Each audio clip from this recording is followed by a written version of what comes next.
కోహేడ పండ్ల మార్కెట్లో హరీష్ రావు మాట్లాడుతున్నారు. ఇప్పుడు అలా చూద్దాం. మాకు కూడా వాటా ఉంది. ఈ దిల్ భూములు షెడ్యూల్ 9 కింద ఉంటాయి. దిల్ అంటే దక్కన్ ఇన్ఫ్రాస్ట్రక్చర్ లిమిటెడ్. ఇది ఏపీ హౌసింగ్ బోర్డులో ఒక సంస్థ. దిల్ ఏపీ హౌసింగ్ బోర్డులో భాగంగా ఈ దక్కన్ ఇన్ఫ్రాస్ట్రక్చర్ లిమిటెడ్ అనేటువంటిది కూడా ఒక ప్రభుత్వ కార్పొరేషన్.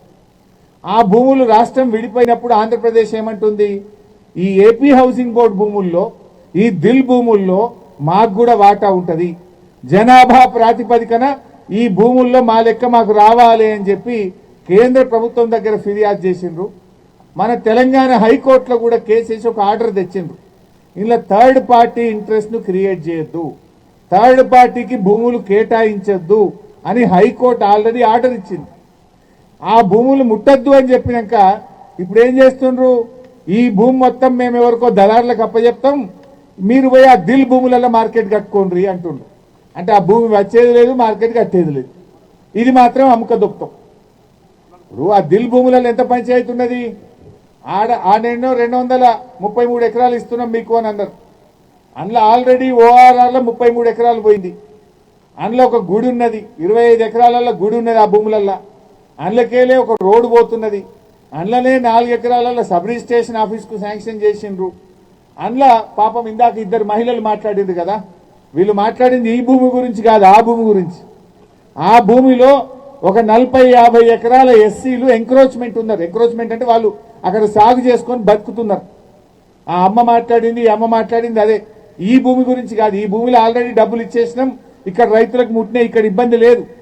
వాళ్ళన్నది ఏంటంటే అక్కడ మార్కెట్ పెడతామంటున్నారు, అందులో మేము ఏండ్ల తరబడి సాగు చేసుకొని బతుకుతున్నాము, మాకు డబ్బులు ఇవ్వాలని ఆ ఎస్సీ రైతులు అడుగుతా ఉన్నారు. ఇప్పుడు అందులో ఎన్ని కిరికిర్లు. హైకోర్టులోనేమో ఒక ఆర్డర్ ఉన్నది, కేంద్ర ప్రభుత్వం దగ్గర ఆంధ్రప్రదేశ్ ఫిర్యాదు ఉన్నది. ఈ ఎస్సీ రైతులు మాకంట్లో మేము కబ్జా మీద ఉన్నాం, మాకు పైసలు రావాలని ఎస్సీ రైతులు అడుగుతున్నారు. అందులోనే గుడి ఉన్నది, అందులో మధ్యలోకెళ్ళి ఒక రోడ్డు పోతున్నది. అంటే అది అయ్యేది కాదు, పోయేది కాదు. మళ్ళా దిల్లోళ్ళు ఏమంటున్నారు, హౌసింగ్ బోర్డు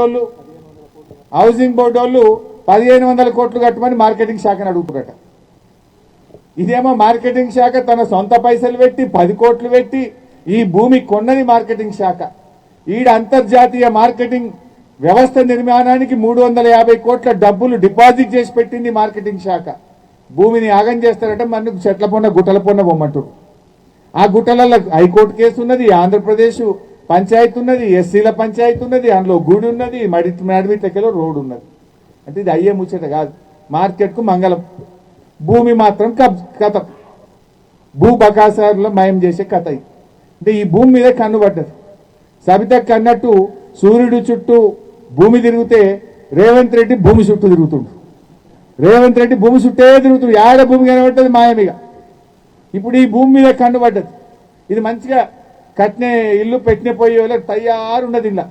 ఇంట్లో ఉన్న ఇబ్బందులన్నీ తీసేసి మంచిగా మార్కెట్ కడదామని దీన్ని తయారు పెడితే దీని మీద కన్ను పడ్డది. ఇక మార్కెట్ ఏమన్నా కానీ ఆ మార్కెట్ కట్టినా కట్టకుండా అభ్యంతరం అది అయినప్పుడు అవుతుంది, కానీ ఇప్పుడైతే దీన్ని అయితే లేపుకుందామని. అందుకే ఎవడో వచ్చిందట కేరళకి వెళ్ళి చెన్నైకి వెళ్ళి వచ్చి దీన్ని చూసిపోయాడట సాయంత్రం పూట సీకట్ల. ఇది ఏమ ప్రయత్నము? ఆ గుట్ట మీద కడితే అవుతుందా? ఆ గుట్ట మీద వాళ్ళకే ఆ కోల్డ్ స్టోరేజ్ వాళ్ళకో లేదా ఆ ప్రాసెసింగ్ వాళ్ళకో ఆ గుట్ట మీద వాడు కట్టుకుంటాడు ప్రైవేట్ వాడు. వీళ్ళు రైతులు కదా. రైతులు ముఖ్యమా, దళారులు వ్యాపారులు ముఖ్యమా నీకు? నువ్వు రైతుల పక్షాన ఉంటావా, దళారుల పక్షాన ఉంటావా? దళారులకే దిల్లు భూములు ఇయ్యడు, ఎందుకంటే అది నడవదు కేసు. అది కేసు ఉంది, దానికి తెలుసు. అందరికంటే ఎక్కువ రేవంత్ రెడ్డికి తెలుసు. ఆ దిల్ భూములు ఇప్పట్లో పంచాయతీ దిగది, ఆ భూములు ఇప్పట్లో చేతికి రావు. ఇది మాత్రం క్లియర్ ఉన్నది. దీన్ని లేపకపోదాం, దీన్ని తమ అనుయాయులకు కట్టబెడదామనేటువంటి ఒక కుట్ర. అందువల్ల రేవంత్ రెడ్డి నిజంగా నువ్వు ప్రాసెసింగ్ ప్లాంట్లు పెట్టాలంటే దిల్ భూముల్లో పెట్టు. ఇక్కడ మాత్రం అంతర్జాతీయ స్థాయిలో ఇక్కడ ఫ్రూట్ మార్కెట్ను తప్పకుండా నిర్మించాల్సిందే. ఇది ఎంతో మంది నిజానికి గడ్డి అన్నారంలో కానీ మహేశ్వరంలో కానీ కొన్ని వేల మంది బతుకుతూ ఉంటారు. వేల మంది ఈ మార్కెట్ మీద హమాలీలు కావచ్చు, రిటైలర్స్ కావచ్చు, ప్యాకింగ్ వాళ్ళు కావచ్చు, ప్రత్యక్షంగా పరోక్షంగా వేల మంది దీని మీద జీవనాధారం ఉంటుంది. లక్షల మంది రైతుల భవిష్యత్తు దీని మీద ఉంటుంది. వేల మంది ప్రజల బతుకుదెరువు ఆలోచిస్తావా? లక్షల మంది రైతుల బతుకుదెరువు ఆలోచిస్తావా? నలుగురు దళారులకు ఈ భూమిని అప్పజెప్పి నీకు వచ్చే కమిషన్ల గురించి ఆలోచిస్తావా అని మేము అడుగుతా ఉన్నాం. రైతులను కూడా వదిలిపెట్టావా నీ కమిషన్ల కోసం? చివరికి రైతుల భూముల మీద కూడా నీ కన్నుబడితే ఏమైతుంది? ఈ రాష్ట్రం ఎటుపోతుందో ఒక్కసారి అలా ఆలోచించాల్సిన అవసరం ఉంది. అందుకే ఈ వేదిక నుంచి ప్రభుత్వానికి విజ్ఞప్తి చేస్తున్నాం. కబ్జాలకు కాదేది అన్నట్టు నువ్వు చివరికి రైతులను మార్కెట్ యార్డ్ భూముల మీద కూడా నీ దృష్టి పడ్డది. ఈ భూమి ఆల్రెడీ మార్కెట్ యార్డ్ మార్కెటింగ్ శాఖ నోటిఫై చేసింది.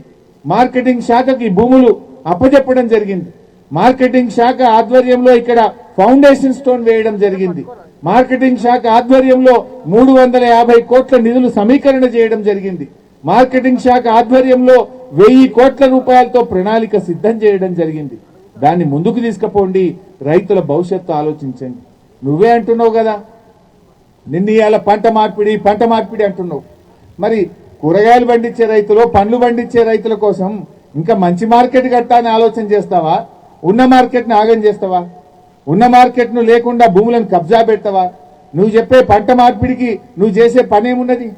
మార్కెట్ బాగా కట్టి ఇంటర్నేషనల్ ఎక్స్పోర్ట్ చేయడానికి వసతులు కల్పించి రైతుల్ని ప్రోత్సహించి రైతుల్ని అధిక ఆదాయం వచ్చే వైపు తీసుకుపోవాలంటే నువ్వు ఆ దిల్ భూములలో ఇరికిచ్చి హైకోర్టు కేసులలో ఇరికిచ్చి మార్కెట్ను ముందుకు పోకుండా చేసేటువంటి కుట్ర జరుగుతూ ఉంది.